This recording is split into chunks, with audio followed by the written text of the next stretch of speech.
Un saludo cordial y muy fraternal para todos nuestros amados hermanos y amigos con quienes tenemos la oportunidad de conectarnos y compartir una vez más en este día. Reciban bendiciones en el nombre del Señor. Es un gozo y una gran bendición poder compartir como hasta ahora lo hemos hecho. En esta ocasión, permítanme tener una reflexión que creo que es de capital importancia en nuestra situación actual. Hace unos años, o unos pocos años, no hace mucho tiempo, se dio acá en Estados Unidos, en algunos lugares, un brote de sarampión. Esa es una enfermedad que se entendía que ya había sido erradicada hace muchos años. Y el caso es que los médicos de esta generación no conocen esa enfermedad. Por lo tanto, los médicos no sabían de qué se trataba la enfermedad con los pacientes que estaban atendiendo. No conocían ni los síntomas, ni las causas, ni tampoco cómo tratarla. Y hubo que darles un entrenamiento a esos médicos respecto de lo que era el sarampión. Esto nos lleva a considerar un principio de vida que establece que para resolver cualquier situación, cualquiera sea, es necesario entender la naturaleza de esa situación, entender en esencia de qué se trata, y por otra parte conocer las causas reales que originan esa situación, y además conocer también un poco acerca del alcance, los efectos o las consecuencias que esa situación pueda tener. Digo esto porque si en medio de todo esto que estamos viviendo no terminamos de entender, si no tenemos ese entendimiento, lo más seguro es que, como está pasando, divaguemos mental y emocionalmente y nuestras decisiones sean erráticas. Al oír las expresiones o muchas expresiones y conductas y actitudes de muchas personas, creo que tenemos que concluir que hoy nosotros estamos viviendo un momento no solamente de crisis de salud y de crisis económica, sino que estamos viviendo un momento de mucha confusión, de mucha incertidumbre, ante la cual mucha gente de todos los niveles no sabe, no entiende de qué se trata esto que está pasando. Y entonces mucha gente está divagando en sus pensamientos, divagando en sus emociones, sin saber qué hacer, y por lo tanto errando en sus acciones. Esto está pasando con gobernantes que no tienen respuestas ante lo que está pasando, y que algunos tienen respuestas, pero sus respuestas están siendo erráticas. Es más, esto está pasando con ministerios y con iglesias. Ministerios e iglesias que tampoco tienen respuesta, o que están dando respuestas que de alguna manera también son erráticas. Esto es porque mucha gente, aún cristianos, no están entendiendo que esto no se trata solo de resolver una situación de salud y de resolver una situación económica, ya que esta situación de salud y económica, ellas son solo consecuencias de una causa mayor. Y es ahí donde debemos profundizar o buscar el entendimiento de qué es esto y qué es lo que lo ha producido. El asunto es que para entenderlo y responder adecuadamente, dar respuestas adecuadas en medio de esta crisis, hay que hacer lo que yo llamo la tarea R. ¿Y qué es la tarea R? La tarea R es, número uno, reflexionar. Ponerse a pensar con sentido de autoevaluación.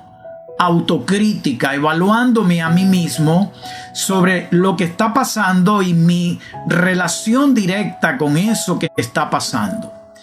Y esto es como cuando un niño es puesto en reflexión por parte de su padre o su madre y le dicen al niño: siéntate aquí, estás en reflexión por 5 minutos para que pienses sobre lo que has hecho. Hago una pregunta: ¿qué parte de que hemos sido puestos en reflexión de parte de Dios para que evaluemos nuestra vida y recapacitemos no hemos entendido? Así que esa es la primera R, la R de reflexión. La segunda R es la R de redefinición. Esto es replantearnos la vida. ¿Qué debemos hacer de aquí en adelante? ¿Qué debemos hacer ahora y de aquí de cara a lo inmediato y a lo futuro? Porque vamos a continuar con lo mismo, vamos a continuar con la misma forma y estilo de vida, o realmente esto tiene que llevarnos a la reflexión y determinación de que necesitamos cambios. La tercera R es la R de la resolución. Es la de la toma de decisiones para emprender acciones firmes en la dirección correcta que nos puede llevar a soluciones reales. Es ahí donde, para entender esto que estoy planteando, la naturaleza real de esto, las causas reales de esto, el alcance, las consecuencias que esto puede tener aún más, es donde tenemos que hacerlo a poner esto en perspectiva bíblica, o sea, a la luz de la palabra de Dios. ¿Por qué? Porque la palabra de Dios es la única que nos puede dar una perspectiva real y completa de lo que está pasando y de lo que va a pasar. Si no ponemos la palabra de Dios como el foco que puede realmente iluminarnos, que puede enfocarnos e iluminarnos sobre todo esto, pues nos vamos a quedar solamente en consideraciones de carácter social, política, económica, científica. Pero la palabra de Dios tiene el enfoque hacia lo que es la realidad, sus causas reales, sus consecuencias reales y sobre todo las soluciones reales. Lo que Dios requiere para entonces garantizar que va a haber una solución efectiva. En el Salmo 95, y permítanme leer el Salmo 95 un momento, el versículo 10 dice de la manera siguiente: 40 años estuve disgustado con la nación y dije: pueblo es que divaga de corazón y no han conocido mis caminos. Esta palabra divagar que usa Dios aquí, diciendo que 40 años estuvo disgustado con el pueblo porque el pueblo divagaba. Esa palabra divagar la usa Dios para describir el poco entendimiento por parte de su pueblo para comprender la naturaleza de las crisis que les correspondía vivir. Las causas reales de esas crisis, no las causas aparentes, y su incapacidad para responder adecuadamente. Dios usa esta palabra, pueblo que divaga, en su pensamiento, en su sentir. Y divagar significa que no logra concretar el pensamiento correcto. Divaga mentalmente. Creo que esto nos está pasando en este momento. Por otra parte, cuando vamos al Nuevo Testamento, en 1 Corintios capítulo 10, desde el versículo 6 al 11, hay una declaración contundente que tiene que llamarnos la atención. Dice que lo que le sucedió a aquel pueblo en el Antiguo Testamento, todas estas cosas han sido registradas, han sido escritas como ejemplo para nosotros, a quienes nos han alcanzado los últimos tiempos, para que no cometamos los mismos errores y vayamos a sufrir las mismas consecuencias. pero lamentablemente no aprendemos, como dicen, nadie aprende a leer o la lección en libro ajeno. Nos corresponde entonces vivir nuestras propias amargas experiencias para ver si de alguna manera tomamos conciencia. Permítanme también plantearle algunas cosas respecto de estas experiencias del pueblo de Dios en el Antiguo Testamento. La número uno es que se da un ciclo repetitivo en la historia del pueblo de Israel, con diferentes eventos o diferentes aspectos o etapas dentro de un proceso. La primera es la del descuido. El pueblo se descuidaba en cuanto a su relación con Dios. Producto de ese descuido entraba en una decadencia.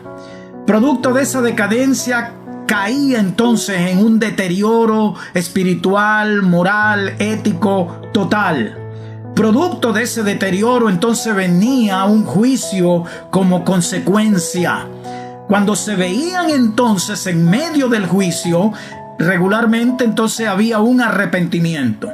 Ese arrepentimiento los llevaba a una restauración, pero una vez que estaban restaurados volvían otra vez al descuido. Y esto es un ciclo repetitivo en el pueblo de Israel en el Antiguo Testamento. En el libro de Nehemías, capítulo 9, versículos 26 en adelante, dice así: pero te provocaron a ira y se rebelaron contra ti, y echaron tu ley tras sus espaldas, y mataron a tus profetas que protestaban contra ellos para convertirlos a ti, e hicieron grandes abominaciones. Entonces los entregaste en manos de sus enemigos, los cuales los afligieron. Pero en el tiempo de su tribulación clamaron a ti, y tú desde los cielos los oíste. Y según tu grande misericordia les enviaste libertadores para que los salvasen de mano de sus enemigos. Pero una vez que tenían paz, volvían a hacer lo malo delante de ti, por lo cual los abandonaste en manos de sus enemigos. Pero volvían y clamaban otra vez a ti, y tú desde los cielos los oías y tenías misericordia.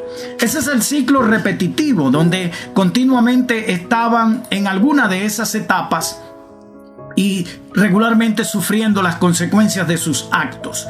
Además, la secuencia para llegar a esa caída era esta de entrar primero en un descuido para luego entrar en un deterioro. El descuido de lo espiritual era lo primero. El segundo era el deterioro de lo moral para luego caer en el deterioro de lo civil. Este es el orden: lo espiritual, lo moral y lo civil. Lo último que venía era la catástrofe en la economía, la pérdida de la salud, la pérdida de la libertad, la enfermedad, la muerte, inclusive el cautiverio. A la hora de ser restaurados, el proceso era el mismo. Al pueblo de Israel le tocó vivir dos grandes desastres. Un desastre donde la nación del norte fue destruida por mano del pueblo de los asirios, y otro desastre vivido por el pueblo del sur, Judá, en manos del pueblo de los babilonios, donde duraron 70 años cautivos en Babilonia. Cuando terminaron esos 70 años, el proceso de restauración fue restaurar primero lo espiritual, restaurar segundo lo moral y restaurar tercero lo civil. Por eso, a la hora de regresar a Jerusalén, la primera comitiva que Dios permitió que regresara, o grupo que regresaron fue a reconstruir el templo, porque lo primero que tenían que reconstruir era su relación con Dios, era lo espiritual. Luego vino el escriba Esdras, con la palabra de Dios, con la ley, conduciéndolos a una restauración moral. Y de último, fue donde este hombre llamado Nehemías con su grupo llegó para entonces restaurar los muros y la ciudad. No fue primero la restauración de la ciudad, no fue primero la restauración de los muros, primero fue la restauración del templo, porque eso es lo primero que hay que restaurar, es lo primero que hay que reedificar. Ahí tenemos que evaluar qué es lo que tenemos que hacer, a qué nos está llamando Dios a restaurar. hay tres malas posiciones o tres malas actitudes de aquel pueblo ante sus crisis. La primera posición equivocada era antes de la crisis, y su contaminación con el pecado, su indiferencia ante el mensaje de advertencia, como lo dijo Nehemías, y su confianza en los elementos humanos de seguridad. Al confiar en esto y no obedecer, ser indiferentes al mensaje, los arropaba a la crisis. Ahora, durante la crisis, ¿cuál era la actitud? Sentirse como víctimas, sentirse como que Dios era injusto, clamar a Dios pidiendo salida de la crisis y soluciones, pero sin arrepentirse. Y después de la crisis, la gran mayoría de ellos se quedaban sin aprender la lección y volver a lo mismo y caer en el ciclo repetitivo. Y aquí surge otra pregunta. ¿Esto se le parece a alguien en medio de esto que estamos viviendo? A mí sí se me parece, porque cuando mucha gente hoy solo quiere simplemente volver a la cotidianidad de la vida o a lo que ellos llaman la dinámica de vida regular que antes llevaban, pues me parece que es eso que acabamos de mencionar. Esto de simplemente clamar a Dios pidiendo soluciones sin evaluar la causa real de lo que se está viviendo. Cuando iglesias hoy quieren volver a su rutina de cultos públicos, hay que hacer preguntas a ambos grupos, a cristianos y a no cristianos. ¿Qué se necesita para entender? Aquel pueblo en el Antiguo Testamento no entendió ni antes, ni durante, ni después. Producto de su terquedad, no entendieron ni a través de los mensajes, ni a través de los eventos previos, y tampoco aprendieron a través del desastre cuando fueron arropados por la tragedia. Y tanto que Dios se los advirtió y tanto que Dios esperó. En Isaías capítulo 3 versículo 1, Dios les dijo: quitaré de Judá y Jerusalén todo sustento de pan y de agua. Ya les estaba advirtiendo acerca del asedio que vivirían por mano de los babilonios, cómo no solamente iban a perder el poder comer y el poder beber agua, sino que perderían la libertad y la mayoría de ellos perderían la vida. ¿Qué se necesita para entender que esto es una fase previa? Y que por ahora a nivel nacional o a nivel mundial se están dando unas restricciones de movilización, de limitaciones económicas, de una situación de salud. Pregunta: si no podemos manejar esto, si no podemos manejar el hecho de un encierro, ¿cómo vamos a enfrentar situaciones peores que vendrán? ¿Cómo vamos a enfrentar cuando se cumpla lo que Dios dijo a aquel pueblo allá en Isaías 3, de que se quitaría el pan, se quitaría el sustento? Por ahora, señores, hay una limitación de libertad, de movilización, pero todavía estamos comiendo, estamos bebiendo, tenemos la vida, tenemos la libertad, tenemos la seguridad. ¿Qué estamos esperando? ¿A que sea quitado el pan? ¿A que sea quitada el agua? ¿A que sea quitada la salud por completo? ¿A que sea quitada la vida? ¿Eso es lo que estamos esperando? ¿Qué se necesita? Aquellos que esperan, hablando específicamente de los cristianos, aquellos que están desesperados por volver a templos a realizar cultos. Pregunta: ¿qué se necesita para entender que lo que Dios está demandando en este momento no son más cultos?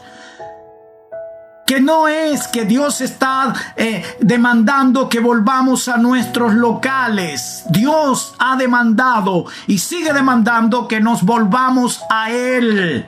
No es volver al local, es volvernos a Él. Como dice su palabra: vuélvanse a mí y yo me volveré a ustedes.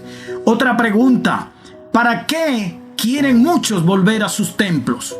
¿Para continuar con su vida cultica improductiva? De reunirse 2 veces a la semana a cantar coros y a oír mensajes y a tener una convivencia cultica, pero sin mayor productividad. ¿Para qué queremos volver a templos? Para continuar con el consumo de productos religiosos, como dice el escritor Alan Hirsch en su libro Caminos Olvidados, de que la iglesia de los últimos tiempos se convirtió en una iglesia de consumo, una iglesia de consumismo religioso, que consume mensajes, que consume música, que consume enseñanzas, que consume consejos, que consume ayudas, pero que realmente no termina ni de entender ni de producir el fruto, de dar el fruto que Dios demanda en la vida cristiana. ¿Para qué queremos volver? ¿Para continuar con la dependencia enfermiza, donde solamente unos pocos en la iglesia son los que llevan la carga del trabajo en la obra, mientras el resto se queda solamente como espectadores, se quedan como espectadores y comentaristas en un escenario de comodidad un día domingo, oyendo un culto y viendo un culto maravilloso donde no hay más nada que hacer? ¿Para qué queremos volver al templo? ¿Para continuar con una vida cristiana más teórica que práctica? Pues señores, no es eso lo que Dios quiere. Hay tres razones por las que considero que tenemos que ser prudentes, y más que estar buscando volver a locales y a templos, hacer lo que realmente tenemos que hacer. Tres razones para mantener la prudencia y la precaución en esta hora. Amados hermanos y amados amigos, a la luz de la palabra de Dios y a la luz de los hechos mismos, esto se trata de un pase de factura. Dios está ajustando cuentas. Y cuando están ajustando cuentas, cuando están pasando factura, todo el que tenga deuda va a cobrar. Todo el que tenga deuda va a cobrar. Segunda razón, cuando muchos se quieren exponer públicamente, permítame decirle que no todo el mundo tiene la inmunidad espiritual que se requiere para enfrentar con verdadera autoridad y verdadera fe el riesgo que se corre. No todo el mundo tiene la verdadera fe, la verdadera condición de vida. Y si no tiene esa verdadera condición de vida moral, de santidad, está en un altísimo riesgo. Porque déjeme recordarle lo que ya hemos hablado anteriormente, que el compromiso de Dios no es con todo el mundo. Dios no está comprometido con que tiene que respaldar, igualdar y cuidar a todos los cristianos. No, recuerde que hay unos requisitos de parte de Dios, hay unos mandamientos que Dios ha mandado a cumplir. Hay mandamientos y hay promesas. El problema nuestro es que nosotros nos enfocamos en las promesas, mientras que Dios se enfoca en los mandamientos. Dios dice: cumple mis mandamientos, obedece mi palabra y yo cumplo lo que yo tengo que cumplir. Parte del problema de la iglesia cristiana de este último tiempo es una iglesia enfocada más que todo en lo que Dios tiene que hacer, más que en lo que ellos tienen que hacer. Enfocadas más en los beneficios que deben recibir de parte de Dios que los compromisos que ellos tienen que cumplir para con Dios. Y es ahí donde esperan que Dios tiene que respaldar y proteger y guardar y proveerle a todos, cuando Dios establece unos mandamientos que son requisitos inviolables para poder disfrutar del cumplimiento de las promesas y de las bendiciones de parte de Dios. La tercera razón para la prudencia en esta hora es porque Dios permitió todo esto para llevar a su pueblo a entender unas lecciones. La lección es para todos, pero de manera muy central y muy específica para nosotros como ministerio y como iglesia. Dios ha permitido este encierro para que entendamos algunas lecciones. Y dije ahora que no lo entenderíamos a menos que hagamos la tarea R. A los que quieren regresar a sus templos, a continuar con su rutina y dinámica cúltica, les hago una pregunta. ¿Ya hiciste la tarea R? ¿Ya te sentaste a reflexionar, a redefinir y a resolucionar con decisiones en la dirección correcta? La otra pregunta es: ¿ya aprendiste las lecciones que están generando y deben generar todo esto? Si es así, si cumpliste la tarea R y aprendiste las lecciones, adelante. Si no es así, pues simplemente estás cansado del encierro y estás buscando no por fe, sino simplemente buscando aire. Y si tú y algunas personas están cansadas del encierro, Dios está cansado de las malas conductas y las malas actitudes de tanta gente. Y esto, como hemos dicho otras veces, esto no es casualidad, y aquí es donde la gente entonces considera a Dios como injusto, como desapercibido. No, la Biblia enseña que todas las cosas tienen una causa y que hay una ley de causa y efecto. Entonces la pregunta es, ¿y entonces qué debemos hacer? ¿Qué es lo que debemos hacer? Desde un principio debimos entender, y a esta altura, después de pasado todo este tiempo, no solamente deberíamos estar en este momento evaluando qué vamos a hacer. Esto ya lo debimos haber hecho desde hace rato. Desde hace rato debimos comenzar a aplicar y a practicar esto, que es lo que demanda Dios en este momento. ¿Qué hay que hacer? Lo hemos dicho, número 1, por aquí tiene que comenzar todo, humillarnos ante Dios. Esto no se trata de reclamarle y pedirle a Dios que intervenga y que haga y que se restablezcan libertades y protestas y demandas. No, humillarnos. Permítame decirle, humillarnos, eso no necesita templo. No se necesita un templo para humillarse. 2, buscar profundamente el rostro de Dios en oración y en su palabra, lo cual es lo más importante, y esto se hace en este momento, se hace de vida o muerte. Buscar profundamente el rostro de Dios, y qué casualidad, eso tampoco necesita templo. Para buscar el rostro y la presencia de Dios no necesito un templo. Necesito es un corazón humillado y una disposición a buscar el rostro del Señor. Y buscar el rostro del Señor lo puedo hacer en mi cuarto, en la sala, en el baño, en cualquier área yo puedo buscar el rostro del Señor. Lo tercero es que necesitamos hacer del hogar un centro de operación del reino de Dios. Es constituir nuestras casas en verdaderos centros de adoración, de compartir, de enseñanza de la palabra. ¿Por qué? Porque un fenómeno que ha pasado es que la experiencia cristiana se trasladó al templo. Y toda la dinámica de vida cristiana en mayoría se vive es en un local, en un templo. Pregunta, ¿no será por eso que Dios ha permitido que los templos sean cerrados? Para tratar de hacernos entender que la experiencia de vida cristiana se debe vivir primariamente en nuestras casas. Y eso tampoco necesita templo. Porque si estamos en casas, nuestras casas las podemos convertir en centros de adoración, centro de oración, centro de enseñanza y compartir la palabra, centro de comunión, centro de convivencia. Lo cuarto es fortalecer la comunión cristiana a través de la ayuda unos a otros. Y eso tampoco necesita templo. Aunque no podamos entrar en ese contacto directo del abrazo como estamos acostumbrados, pero sí podemos estar pendientes los unos de los otros, sí podemos ayudarnos unos a otros. Y por otra parte está el que podamos cumplir la gran comisión. El cumplir la gran comisión, eso es predicar, testificar, hablar, y a través de los medios que tenemos, la enseñanza que estamos compartiendo se llega a miles de personas a través de este medio, y a través de la vía telefónica, y a través de los mensajes de texto, y a través de tantas cosas podemos cumplir la gran comisión. Resulta que eso tampoco necesita templo.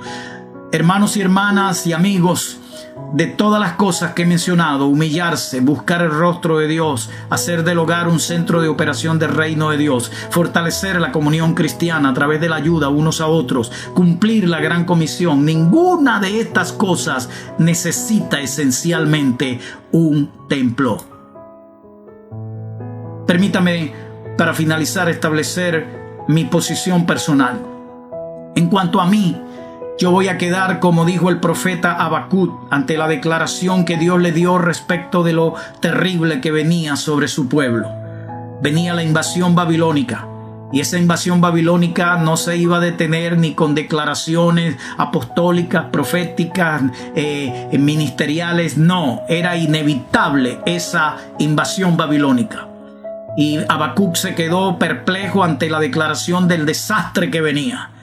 Y Habacuc dijo: sobre mi guarda estaré y velaré y esperaré lo que se me diga respecto de esta visión. Yo voy a decir estas mismas palabras.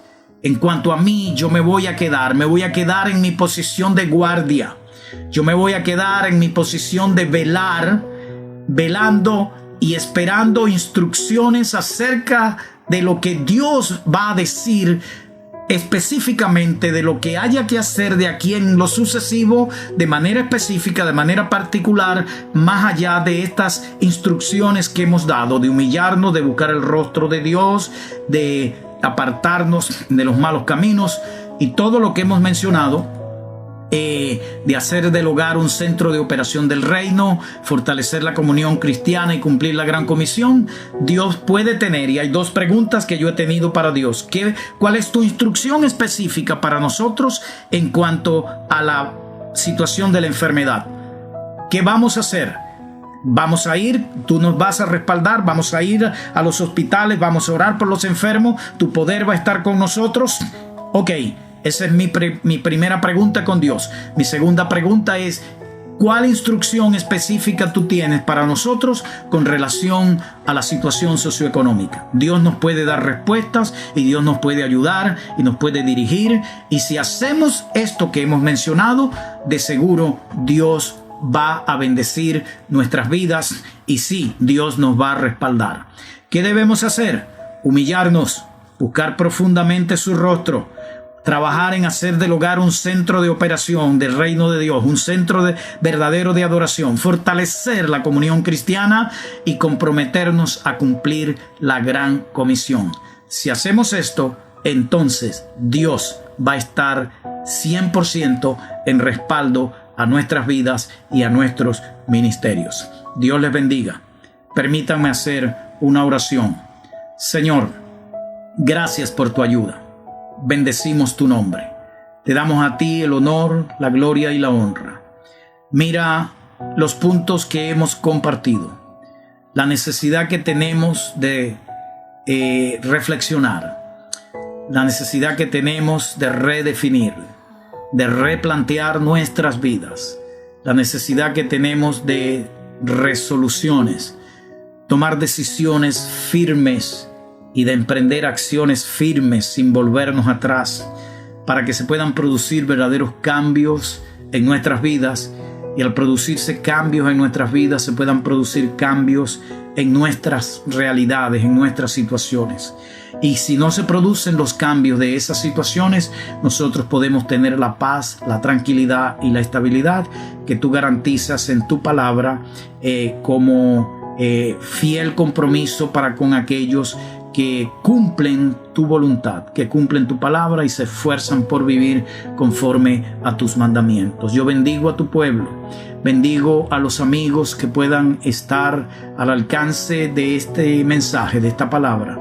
Yo te pido que sus corazones puedan ser tocados por ti, sus mentes puedan ser iluminadas por tu palabra y por tu Espíritu Santo, y ellos entiendan que necesitan hacer esto, sentarse y reflexionar relacionado con su vida, redefinir, replantear y tomar decisiones firmes con relación a rendir sus vidas a ti y comenzar a vivir para ti, para que tú puedas asumir el compromiso de guardar sus vidas y de conducirlos. Gracias, Señor, en el nombre de Jesús. Amén. Amén. Amén. Amén. Amén. Amén. Amén.